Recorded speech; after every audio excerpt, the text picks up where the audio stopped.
Hi guys, it's Jolene from Smith's Nature's Friendly Farms. We're hanging out in the kitchen today and I'm going to show you how we make dried paprika.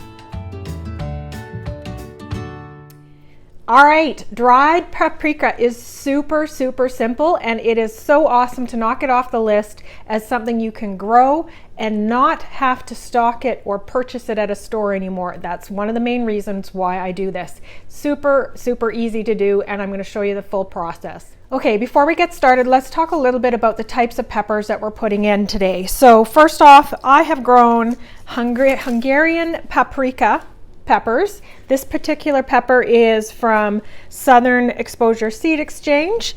And then I also grew Haas Tools red Marconi peppers. I really like these guys. They're quite a large pepper, very thick walled, really a nice pepper. So when you're making paprika, you can mix in all kinds of peppers. The main thing is that they're actually red, but you can mix in some red bell peppers, or you can actually add in some more hot peppers. I like my mild, so we're sticking with all sweet peppers. So this here is the red Marconi. This is our Hungarian pepper, and all of which are red. So we're going to be utilizing these, and we're only going to be utilizing the flesh, not the seeds. So I'm going to cut these open and get started. Here's a beautiful basket of peppers that I'm going to be drying. So we grew all these in the garden and excited to make use of them. All right, my basket is empty. I have cut open all of the peppers. You can see that I have cut them in half, scooped out all of the insides. So we've taken off the top of them and taken out the seeds. Now, if you get a couple of seeds in here, not a huge deal. In fact, when I'm super lazy, I may not even remove the seeds entirely. These are not jalapenos, so they are not hot. The seeds are not killer hot, and they don't change the flavor drastically. But I did remove them because a lot of them might add a little bit of a kind of a bitterness to it, so I don't want a lot. And this, just for example, this is the Marconi pepper, that Haas Tools pepper. I just want to show off how beautiful these guys are. These are fantastic for stuffing. If you wanted to put cream cheese and bacon on the inside, it would be great for that. These are really a nice pepper. Now, we're going to take these now and put them into the dehydrator. Okay, so we got 2 trays full in the dehydrator. We're going to put the dehydrator on at 160. These thick-walled peppers will actually take quite a bit longer to dehydrate than the smaller ones, so you'll kind of have to check back on them, see which ones are super dry and which ones aren't. But I'm going to leave it in overnight, and we'll check on them tomorrow in the morning. All right, guys, these peppers have been going overnight in the dehydrator. Let's take a look at how they're doing. So these are the thick-walled ones. They're actually still pretty soft. And these are the other ones, the smaller, thin ones. These are much more dry, and actually a lot of them are ready to go. So we're just waiting on these thick-walled ones. So I'm going to leave them for a bit longer. All right, guys, the peppers are now completely dry. I actually couldn't get to them right away, so I've got them in a Ziploc baggie to keep them from capturing more moisture back in from the air. And we're going to go to our next step, which is actually grinding them.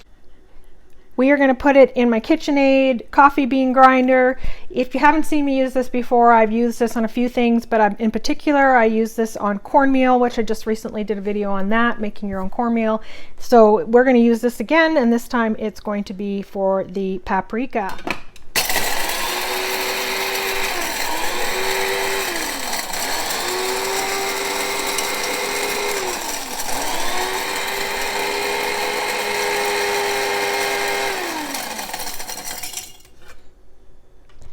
Oh, it's getting there. Now you do have to be careful taking the lid off. The powder comes up quite a bit into the air, and it's pretty strong. It can kind of get you sneezing. So you can see it here. Nice. It smells amazing. And I'm using a recycled plastic container. This actually is a spice container that I got from Marshall Creek Spices. I'll give them a shout out because they are quite a fantastic company for getting spices in bulk. I get quite a few spices from them that I don't now make. So if you need spices and you're not going to be grinding your own, Marshall Creek Spices is great. But we're going to check this out here. Wow, that went down quick. And that's it. And that's our beautiful red paprika. Okay, so that's it for how we make our paprika. If you're actually from Hungary or some in Europe, some places, you might actually have a different pepper you are using in your paprika. The way I'm making it, from what I've understood, is the way the American paprika is made, which is with sweet peppers. So if you are from Hungary and you're like, that's not the right pepper, I apologize. It's the American way as far as I know, and I could be wrong. I mean, this is just from research I found. Doesn't necessarily mean my research is 100% correct, but it sure smells like paprika. It sure tastes like paprika, and it is what I am used to. So I think I'm good. But for anybody else out there, if you have your own way, by all means, put your comments down below. I'm always open to trying somebody else's way, and I'd try those Hungarian peppers if I can find them. Awesome, you guys. Well, that's it. Be friendly, be kind.